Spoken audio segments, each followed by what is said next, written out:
ॐ शान्ताकारं भुजगशयनं पद्मनाभं सुरेशं विश्वाधारं गगनसदृशं मेघवर्णं शुभांगं लक्ष्मीकान्तं कमलनयनं योगविद्यानगम्यं वन्दे विष्णु भवभयहरणं सर्वलोकैकनाथम्। आज मैं श्रीमद्भागवत महापुराण की द्वितीय खंड के 10वें स्कंद के अथ षोडशोऽध्यायः 16वां कालिये पर कृपा, यहाँ हिंदी में काक रूप में आरंभ करता हूँ। कहीं कोई त्रुटि रह जाए तो क्षमा करेंगी।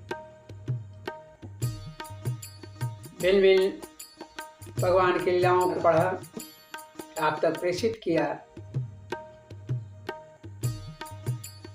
हर अध्याय अनुपम है, हर अध्याय पुण्य प्रदत्त करने वाला है,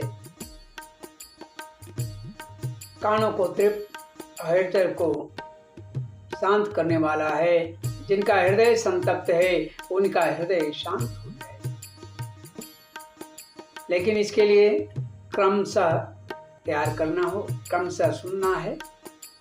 भगवान श्री कृष्ण अपने सखा ग्वाल बालों को यमुना के जल पीने से जो मृत्यु प्राप्त हुई थी उसे भगवान ने बचा लिया।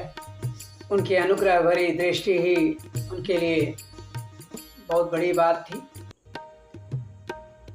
अभी इस बात को ये जान गए कालिया नाग के बारे में।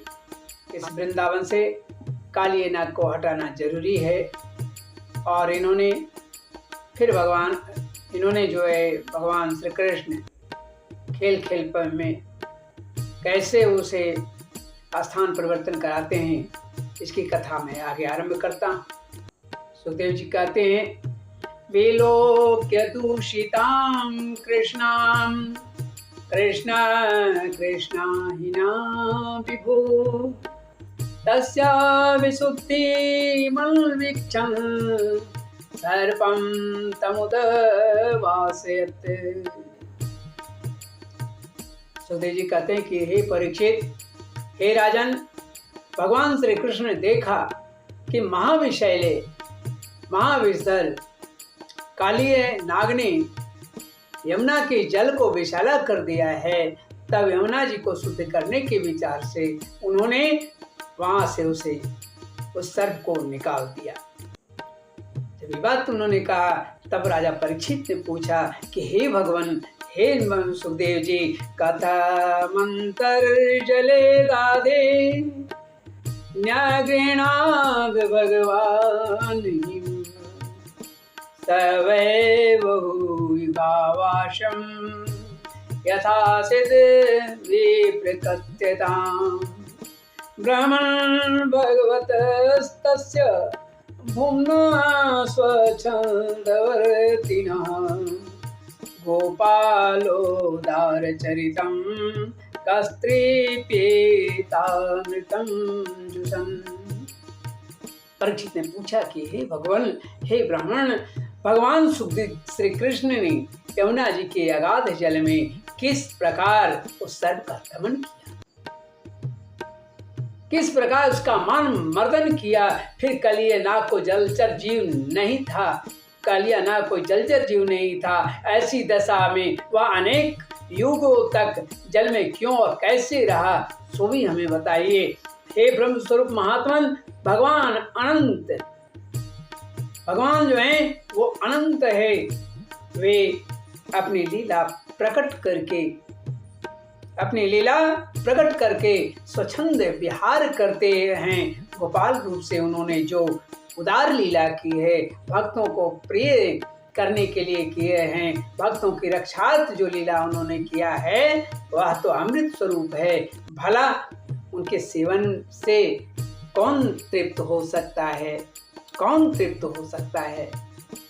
बोलिए श्री कृष्णचंद्र भगवान की जय।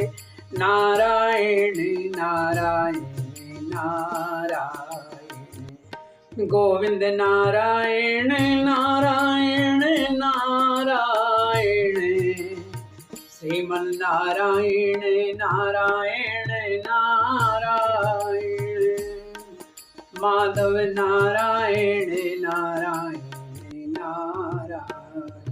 राजा परीक्षित, हम जन समुदाय के कल्याणार्थ इन्होंने ऐसा ऐसा प्रश्न किया है, और भगवान सुखदेव जी ने प्रभु का स्मरण करके ऐसी ऐसी बातें, ऐसी कथाएं भगवान की कही हैं, ऐसी ऐसी भगवान की लीलाओं को कहा है कि मन से मुक्त हो जाता है, आंखें उनके दर्शन के लिए ललायित होती हैं। तो सुखदेव जी ने कहा कि हे परीक्षित, कालिन्द्यां कालियस्यासिद् धृतः कश्चिद् विषाग्निना श्रप्यमाण पया यस्मिन् पतन्त्युपरिगा खगा। हे परीक्षित, यमुना जी में, यानी जो कालिंदी काली नाग का एक कुंड था, उसका जल विष की गर्मी से खौलता रहता था। यहां तक कि उसके ऊपर उड़ने वाले पक्षी भी उसकी गर्मी से, उस विष की गर्मी से जल जाते थे, गिर जाते थे, मर जाते थे, झुलस जाते थे। उसके विषैले जल की उत्ताल तरंगों से वह एकदम खौलता रहता था। तरंगों का स्पर्श करके तथा उसकी छोटी छोटी बूंदे लेकर जब वायु बाहर आती, तट के घास फूस, घास पात, वृक्ष, पशु पक्षी आदि का स्पर्श करती, तो तब वे उसी समय मृत्यु को प्राप्त कर जाते। वह वनस्पतियां सूख जाया करती थी। हे परीक्षित, भगवान का अवतार तो सदा दुष्टों का अंत करने के लिए ही होता है, दमन करने के लिए ही होता है। जब उन्होंने देखा कि उस सांप, वो कालिया सांप के विष का वेग बड़ा प्रचंड है, बड़ा भयंकर है, और वह भयानक विष ही उसका महान बल है, तथा उसके कारण मेरे बिहार का स्थान जो जमुना जी हैं, वे जमुना जी दूषित हो रही हैं, दूषित हो गई हैं, ऐसा उन्होंने भगवान श्री कृष्ण ने सोचा। तब भगवान अपनी कमर का फेटा कमर में कस करके बांध लिया, और एक ऊंचे कदम का पेड़ जमुना किनारे था, उस ऊंचे कदम के पेड़ के ऊपर चढ़ गए, और वहां से वे ताल ठोक करके बोलिए श्री कृष्णचंद्र भगवान की जय। पोखंड अवस्था पार, हे पोखंड अवस्था में वे ताल ठोकर उस विषैले जल में जा गिरे, कूद पड़े। यमुना जी का जल सांप के विष के कारण पहले ही से खोल रहा था, उसकी तरंगे लाल पीली और भयंकर उठ रही थी, अत्यंत भयंकर थी। पुरुषोत्तम भगवान श्री कृष्ण के कूद पड़ने से उसका जल और भी उछाल मारने लगा और उछलने लगा। उस समय तो कालिया दह का जल इस इधर उधर उछलकर 400 हाथ तक फैल गया, 400 हाथ तक फैल गया। अचिंत्य अत्यंत बलवान जो है भगवान हैं, बलशाली भगवान हैं श्री कृष्ण के लिए इसमें कोई आश्चर्य की बात नहीं थी, इनके लिए कोई आश्चर्य की बात नहीं थी। हे परीक्षित, भगवान श्री कृष्ण कालिए दाग में कूद कर अतुलित बलशाली मत वाले गजराज के समान जल उछालने लगे। अब उसमें भगवान खिलोल करने लगे हैं, भगवान खेल रहे हैं उस जल से। इस प्रकार जल क्रिया करने पर उनकी भुजाओं की टक्कर से जल में बड़ा जोर का शब्द होने लगा, बहुत जोर से आवाज होने लगे। आंख से ही सुनने वाले कालिए नाग ने वह आवाज सुनी और देखा कि कोई मेरे निवास स्थान का तिरस्कार कर रहा है, अपमान कर रहा है, उसे यह सहन नहीं हुआ और वह चिढ़कर भगवान श्री कृष्ण के सामने आ गया। बोले श्री कृष्णचंद्र भगवान की जय। तम प्रेक्षणीय सुकुमार घनावदातं श्रीवत्स पीत वसनम अस्मित सुंदरास्यम् क्रीडन्तं अप्रतिभयम् अकमलोदराङ्घ्रिं सन्दस्य मर्मसुरुषा भुजया चछाद तं नागभोग परिवितं अदृष्टचेष्ट मालोक तत्प्रिय सखा पशुपा भृताशा कृष्णेऽर्पितात्मसुहृदर्थ कलत्रकामा दुखानुशोक भयमोड़ दियो निपेतु। उसने देखा, किसने? जब भगवान श्री कृष्ण अपनी बाहों से किलोल करने लगे पांचल का, तो चिढ़कर भगवान श्री कृष्ण के सामने आ गया और उसने देखा कि सामने एक सांवला सलोना बालक है। एक सांवला सलोना बालक है, एक छोटा सा बालक है। वर्षाकालीन मेघ के समान अत्यंत सुकुमार शरीर है। उसके वक्षस्थल पर एक सुनहली रेखा है, श्रीवत्स का चिन्ह है और वह पीले रंग का वस्त्र धारण किए हुए है। बड़े मधुर एवं मनोहर मुख पर मंद मंद मुस्कान है। अत्यंत ये मुस्कान जो है अत्यंत शोभायमान हो रहा है। ये मुस्कान जो है अत्यंत शोभायमान हो रही है। चरण इतने सुकुमार और सुंदर हैं मानो कमल की गति। और इतना आकर्षक रूप होने पर भी जब काली नाग ने देखा कि बालक तने भी न डरकर इस विषैले जल में मौज से खेल रहा है, तब उसका क्रोध और भी बढ़ गया। और परिणाम क्या हुआ? उसने श्री कृष्ण को मर्म स्थानों में डसकर अपने शरीर के बंधन से जकड़ लिया। जब भगवान श्री कृष्ण को जकड़ लिया, भगवान श्री कृष्ण नागपाश में बंद कर निश्चेष हो गए, शिथिल हो गए। यह देखकर उनके प्यारे सखा ग्वाल बाल बहुत ही पीड़ित हुए और उसी समय दुख पश्चाताप भय से मूर्छित होकर पृथ्वी पर गिर पड़े। क्यों गिर पड़े? क्योंकि श्री कृष्ण ही सर्वे सर्वा हैं इन लोगों के। क्योंकि उन्होंने अपने शरीर सुहृद जो उनके हित करने वाले हैं, धन संपत्ति, स्त्री, पुत्र, पुत्रादि, भोग, कामनाएं जो भी हैं, भगवान श्री कृष्ण जो भी हैं उनके लिए भगवान श्री कृष्ण हैं। सब कुछ भगवान श्री कृष्ण को ही उन्होंने समर्पित कर रखा है, अर्पित कर रखा है। यह इसलिए अब उन्हें जीने का लालसा नहीं रह गई। गाय, बैल, बछिया, बछड़े बड़े दुख से डकराने लगे। श्री कृष्ण की ओर ही उनकी टकटकी बंध रही थी। वे डर कर इस प्रकार खड़े हो गए मानो रो रहे हों। उस समय उनका शरीर भी हिलता डुलता तक नहीं था। जब पशु पक्षी की हाल थी तो मानव का क्या हुआ होगा। और जो हृदय में सारे सब कुछ उन्हीं को बनाकर बैठा रखा है तो उसकी तो कहना ही क्या है। बोले श्री कृष्णचंद्र भगवान की जय। ऐसी स्थिति इधर ब्रज में जब माता जसोदा ने सुनी, ब्रज में पृथ्वी, आकाश और शरीरों में बड़े बड़े भयंकर तीनों प्रकार के उत्पात उठ खड़े हुए। जब तीनों प्रकार के उत्पात खड़े हो गए जो इस बात की सूचना दे रहे थे कि बहुत ही शीघ्र कोई अशुभ घटना घटने वाली है। नंद बाबा आदि गोपों ने पहले तो उन अपशगुनों को देखा और पीछे से यह जाना कि आज श्री कृष्ण बिना बलराम के ही गाय चराने चले गए हैं। वे भय से व्याकुल हो गए। वे भगवान का प्रभाव नहीं जानते थे, क्योंकि वह तो पुत्र रूप में ही भगवान को देखा था, पुत्र रूप में ही मानते थे। माया की पर्दा जो उनके बुद्धि पर थी, परिणाम क्या हुआ? वे भागे भागे उस ओर चले जहां बाल कृष्ण स्वयं गैया चराने गए थे, जिधर गए थे।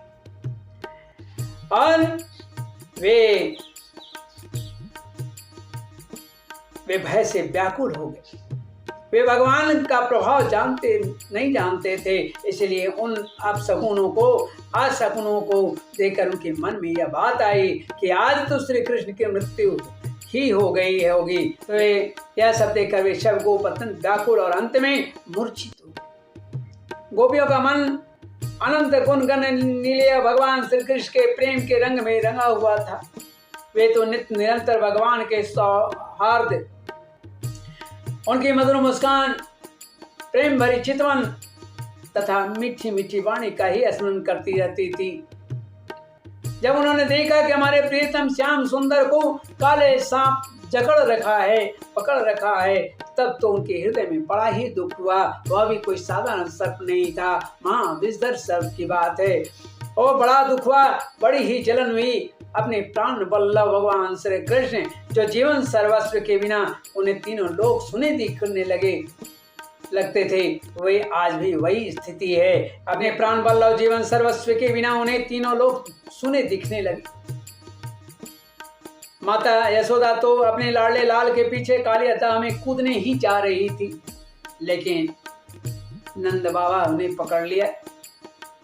परंतु गोपियों ने उन्हें पकड़ लिया, नंद बाबा ने पकड़ लिया। उनके हृदय में भी वैसी ही पीड़ा थी। उनकी आंखों से अविरल अश्रुधारा प्रवाहित हो रही थी, जड़ी लगी हुई थी। सबकी आंखें श्री कृष्ण के मुख कमल पर लगी थी, जिनके शरीर में चेतना थी। पूतना बध आदि की प्यारी प्यारी ऐश्वर्य की लीलाएं कह कर यशोदा जी के धीरज बनाने लगी। किंतु अधिकांश तो मुर्दे की तरह पड़ गई थी। होश नहीं था, बेहोशी की अवस्था में थी। परिचित नंद बाबा आदि के जीवन प्राण तो श्री कृष्ण ही थे। वे कृष्ण के लिए काली दाह में घुसने लगे। यह देखकर श्री कृष्ण का प्रभाव जानने वाले भगवान, जो उनके बड़े बेटे बलराम जी हैं, रोहिणी पुत्र बलराम जी हैं, संकर्षण देव हैं, उन्होंने किन्हीं को समझा बुझाकर, किन्हीं को बलपूर्वक और किन्हीं को उनके हृदय में प्रेरणा उत्पन्न करके रोक दिया। परिचित यह सांप के शरीर से बंध जाना तो भगवान श्री कृष्ण की एक लीला मात्र थी। एक लीला थी जब उन्होंने देखा कि ब्रज के सभी लोग, स्त्री पुरुष बच्चे मेरे लिए इस प्रकार इतना दुखी हो रहे हैं। हद हो गई कि पशु पक्षी गायें रमा रही हैं, रो रही हैं, और सचमुच मेरे सिवा इनका कोई दूसरा अब नहीं है, कोई सहारा नहीं है। तब एक मुहूर्त तक सबके बंधन में रहकर बाहर निकल आए, सर्व के अतिशय आजाद हो गए। अब देखिए अब क्या हुआ, तो निकले कैसे? तत्प्रति मानव पुषा व्यथितात्म भोग। यहाँ पर श्रीमद् भागवत महापुराण के द्वितीय खंड के 10वें स्कंद के अथ 16 अध्याय 16वां अध्याय कालिये पर कृपा हिंदी में का के रूप में यहाँ समाप्त होता है। त्रुटियों के लिए क्षमा करेंगे। श्रीमन्नारायण नारायण नारायण, गोविंद नारायण नारायण नारायण, माधव नारायण नारायण नारायण, श्रीमन्नारायण नारायण नारायण, नारायण हरि नारायण, गोविंद नारायण नारायण नारायण, श्रीमन्नारायण नारायण